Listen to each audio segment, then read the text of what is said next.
चावडी बैठका, पारावरच्या बैठका, पारावरच्या बैठकीला पूर्वी खूप महत्त्वाचं आहे. येशीच्या आतमध्ये घेतलेल्या पारावरचा निर्णय गावकऱ्यांनी, मग तो निर्णय गाव एकजूट राहण्याचा असो, गावातले तंटे मिटवण्याचा विषय असो, किंवा अखंड हरिनाम सप्ताह असो, गावातले शांतता ठेवायची असेल तर चावडीवरती पूर्वी आपल्या आजोबा पंजोबाच्या काळात, पूर्वजांच्या काळात चावडी बैठक घेतली. येशीच्या आतले घेतलेल्या बैठक पारावरच्या, येशीच्या बाहेर जाऊनसुद्धा यश प्राप्त करून द्यायच्या पूर्वीच्या आपल्या वंशजांना. तीच परंपरा, हीच संस्कृती आपण पुढे घेऊन चालू. ती पारावरची बैठक किंवा त्याला चावडी बैठक, तुम्हाला काय म्हणायचं ते म्हणा. पारावरच्या बैठका सुरू केल्या माझ्या गोरगरीब मराठीच्या लेकरांच्या भविष्यासाठी. कारण ज्यावेळेस अस्तित्व लेकराबाळांचं धोक्यात येतं, भविष्य धोक्यात येतं, आणि ज्यावेळेस अस्तित्वाचा प्रश्नच निर्माण होतो, त्याच्यावर प्रश्न चिन्ह निर्माण होतं, त्यावेळेस आपल्याला समाजाचं लेकरू म्हणून हार्ड मेहनत घ्यायला लागते. आपल्याला कठोर मेहनत आपण घ्यायला लागते, तेव्हा समाजाला न्याय मिळतो. म्हणून मी रात्रंदिवस पारावरच्या बैठका घेतो आहे.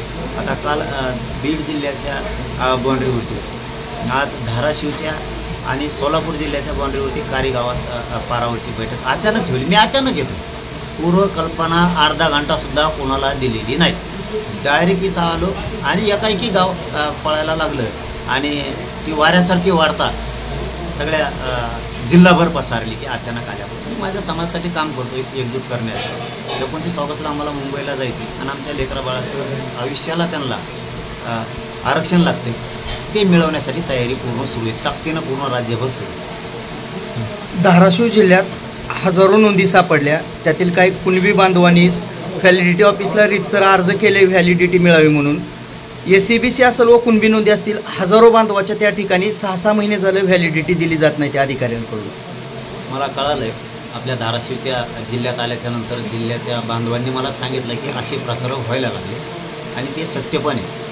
कारण मी मुख्यमंत्री साहेबाला सांगतो, धाराशिव जिल्ह्यातून सोलापूर जिल्ह्याच्या आणि धाराशिव जिल्ह्याच्या बाँड्रीवरती कारी गावामध्ये मी आज पारावरची बैठक घेतो. मुख्यमंत्री साहेबांना विशेष करून सांगतो, ही अडवणूक जरा थांबवा. जड जाईल, पुढच्या काळात जड जाईल. कारण नोंदी असून कुणबी प्रमाणपत्र दिलं जात नाही, कुणबी प्रमाणपत्र असून व्हॅलिडिटी दिली जात नाही. आम्ही ही गोष्ट ज्यांचं मंत्रालय येते ते मंत्री महोदय संजय शिरसाट साहेबाला 3 ते 4 वेळेस सांगितलं की अशी अडवणूक राज्यभर होती. नुसतं धाराशिव जिल्ह्यात नाही तर सोलापूर असन, बीड असन, संभाजीनगर असन, लातूर असन, नांदेड आहे, परभणी आहे, तिकडं पुणे जिल्ह्यात पण तसंच होतं आहे. साताऱ्यातसुद्धा व्हायला लागलं आहे, तिकडं यवतमाळ, अमरावतीसुद्धा हीच प्रकार व्हायला लागला आहे. म्हणजे हे जे चाललं आहे ना जाणून बुजून, नाशिकला, अहिल्यानगरला, ही परिस्थिती सत्य आहे की जाणून बुजून अडवली जाते. म्हणून शिरसाट साहेबाला आम्ही सांगितलं आहे. परंतु अशी माहिती आता कानावर यायला लागली की मंत्री महोदयांनी फक्त आम्ही म्हणलं की फक्त आमच्या समाधानासाठी शिरसाट साहेबांनी फोन करायचा संबंधित अधिकाऱ्याला, प्रमाणपत्र रोखू नका म्हणून सांगायचं, आणि नंतर पुन्हा असा मेसेज द्यायचा की मी जरी तुम्हाला फोन लावला असला तरी द्यायचं, थोडं थांबून द्या.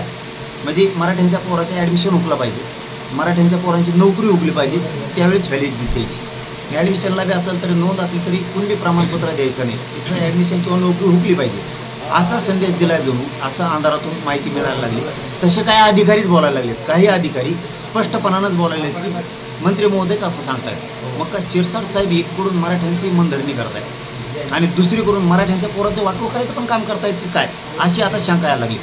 संजय शिरसाट साहेबांबद्दल आमची कसलीच तक्रार नव्हती, परंतु आता वाटायला लागले. कारण आम्ही त्यांना 4 ते 5 वेळेस सांगितले तुमचे अधिकारी सांभाळा नसता आम्ही अधिकाऱ्यांना घेराव घालू. आणि आता ती परिस्थिती होणार, ती परिस्थिती 100% होणार आहे. जो या राज्यात जो अधिकारी व्हॅलिडिटी रोखील, कुणबी प्रमाणपत्र नोंद असून रोखील, त्या कार्यालयाला इथून पुढं जिल्ह्याच्या वतीनं आता घेराव घातला जाणार आहे.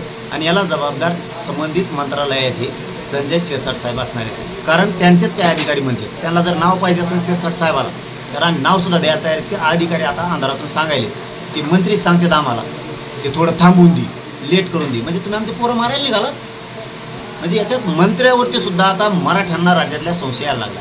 आणि विशेष करून मुख्यमंत्री साहेबांना सांगतो, या धाराशिव आणि सोलापूर जिल्ह्यातल्या बॉर्डरवरून कारी गावातून की तुम्ही सूचना द्या मुख्यमंत्री साहेब सगळ्या अधिकाऱ्यांना राज्यातल्या नोंदी शोधणं. दुसरं ज्यांच्या नोंदी शोधल्या त्यांचे कुणबी प्रमाणपत्र ताबडतोब देणं आणि ज्यांचे कुणबी प्रमाणपत्र दिले त्यांचे तातडीनं व्हॅलिडिटी देणं, हे मुख्यमंत्री फडणवीस साहेबांनी तातडीनं सूचना द्याव्या. नसता नाविलाज असतो आम्हाला सगळ्या राज्यातल्या कार्यालयाला घेराव घालून अधिकाऱ्यांच्या मागं लागावं लागणार आहे. आणि ज्यावेळेस आता तुम्ही जर 29 ऑगस्टच्या आत हे आमचे सगळे प्रश्न बी आणि हा बी विषय सोडला नाही, आम्ही मात्र तुमचं मग फिरणं मुश्किल करणार आहे. कारण तुम्ही आमच्या लेकराचा वाटोळ करायला निघाला. आम्हाला सुद्धा तुम्हाला कसं नीट करायचं सरकारला हे पक्का माहिती. दादा, संजय गायकवाड यांनी काल आमदार निवासातील कॅन्टीनमधल्या एका कर्मचाऱ्याला मारहाण केली, ती घटना कितपत होती? ते मला आता बांधवांनी विचारलं, मला माहीत नाही, मी ते बघितलं नाही काय झालं ते. पण ते आता काय चुकीची गोष्ट, पण ते काय घडलंच माहीत नाही, त्यामुळे मग चूक म्हणून का बरोबर म्हणून. त्यांचं म्हणणं असं आहे की मंत्रालयातल्या कॅन्टीनमध्ये जे जेवण होतं ते निकृष्ट दर्जाचं होतं आणि ते आमदारांना पण देण्यात ते मी बघतो अगोदर, त्याच्यानंतर पुन्हा तुम्हाला प्रतिक्रिया दिली, पण ते गोष्टच बघितली नाही, त्याच्यावरती बरोबर आहे. हिंदी भाषेच्या सक्तीवरून उत्तर भारतीय खासदार मराठी भाषेची एक प्रकारे खिल्ली उडवण्याचं कार्य करत आहेत, वेगवेगळे बेताल वक्तव्य करून. त्याकडे कसं पाहता आपण? नाही, खिल्ली उडत असली तर फटके खाणार आहोत. आमच्या अस्मितेला कोणी हात घालीत असलं, आमच्या महाराष्ट्रातला कोणी अवमान करत असलं, आमच्या भाषेचा कोणी अपमान करत असलं, ते फटके खात असतो. आणि या महाराष्ट्रातल्या कोणत्याच पक्षाला ते पटणार नाही. मराठी भाषेचा विरोध केलेलाचा कुठल्या सत्ताधाऱ्यांनाही पटणार नाही आणि विरोधकांना पण पटणार नाही. ते नीटच करतील आणि ते नसले तरी तर आम्ही नीट करू शकतो आणि करणार. असं बोललं असेल तर त्याचा जाहीर निषेध करतो आम्ही. महाराष्ट्रातील ताज्या बातम्या पाहण्यासाठी आमच्या यूट्यूब चॅनेलला सबस्क्राईब करा. इंस्टाग्राम आणि फेसबुकवर हा व्हिडिओ पाहत असाल तर फॉलो करायला विसरू नका. धन्यवाद.